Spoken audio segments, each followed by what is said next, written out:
ဒီမှာတော့ KP ရဲ့ fake receipt ကြီးနဲ့ကျွန်တော်လာပြီးတော့နိုင်လာမှာဖို့လုပ်တာပါဟုတ်ကဲ့မင်္ဂလာပါကျွန်တော်ဒီနေ့နိုင်ရောင်းတဲ့ post တော့မဟုတ်ပါဘူးဒီနေ့ဆိုင်သမားတွေရဲ့ကျွန်တော်နိုင်ဆိုင်တူးတွေတော့မဟုတ်ဘူးတခြားဆိုင်တွေမှာသတိထားအောင်ဆိုပြီးတော့ကျွန်တော် awareness တွေလာလုပ်တာပဲဖြစ်ပါတယ်ကျွန်တော်လာပြီးတော့ဒီ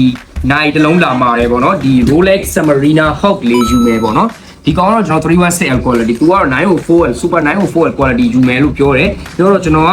6သိန်း8900ကျပ်တီလို့ပြောလိုက်ပါတယ်ပြောလိုက်တော့အဲ့ဒါကလည်း9သိန်း3900လားတဲ့ကျွန်တော်နိုင်ပုံတွေအများကြီးပို့ထားတယ်ပေါ့နော်ဈေးအစားစားနဲ့ပို့တာအဲ့ဒါ9သိန်း3900လားလို့ပြောတော့ကျွန်တော်မဟုတ်ဘူးဒါ9သိန်း3900မဟုတ်ဘူး6သိန်း8900ကျပ်ပဲရောင်းပေးပါတယ်လို့အဲ့နဲ့ तू ကဟုတ်ပြီလေ तू ကလိမ့်စားတဲ့ဖုန်းနံပါတ်ပေးပါလို့ကျွန်တော်ကလည်းပြောဒီမှာ message တွေအကုန်အဲ့တိုင်းရှိပါတယ်ဒီနာမည်ကတော့ဒီ sign ဆိုတဲ့နာမည်နဲ့ပေါ့ဘာဘယ်လိုနာမည်လဲတော့မသိဘူးဒါဖုန်းနံပါတ်တွေပဲအကုန်ကျွန်တော်ကိုပေးတယ်လိမ့်စားဇော်ဆိုပြီးတော့နာမည်ကအောင်မင်းလာတာဆုံဂိတ်လေ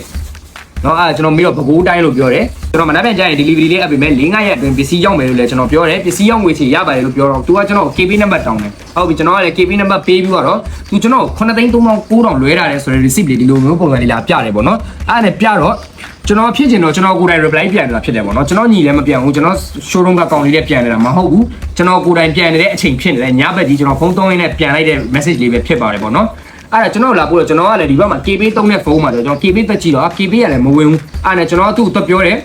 အခုမဝင်ဘူးနော်လို့အဲ့ဒါနဲ့ तू ကရလာတယ်ကျွန်တော်ပြန်မေးတယ်အဲ့ဒါနဲ့ကျွန်တော်ဘယ် fake receipt ကြီးနဲ့လာပို့တာလေပေါ့နော်အဲ့လိုလေးတွေမဖြစ်အောင်ဆိုပြီးတော့ကျွန်တော်လာပြီးတော့ပြပြရဖြစ်ပါတယ်တော်တော်လေးကိုကောင်းတဲ့ Photoshop ပေါ့နော်ကျွန်တော်ဗမာဖမ်းရလဲဆိုတာကျွန်တော်အခု screen မှာပြပြီးတော့ wide ပြပေးထားမယ်အဲ့မှာကျွန်တော်ဖမ်းလိုက်တာပဲဖြစ်ပါတယ်ပေါ့နော်အဲ့လိုလေးစိုင်းသမားကြီးလည်းတော်တော်လေးကိုတတိထားဖို့ကျွန်တော်တောင်းဆိုပါတယ်အဲ့ဒါလေးပဲလာပြောတာပါကျေးဇူးပါ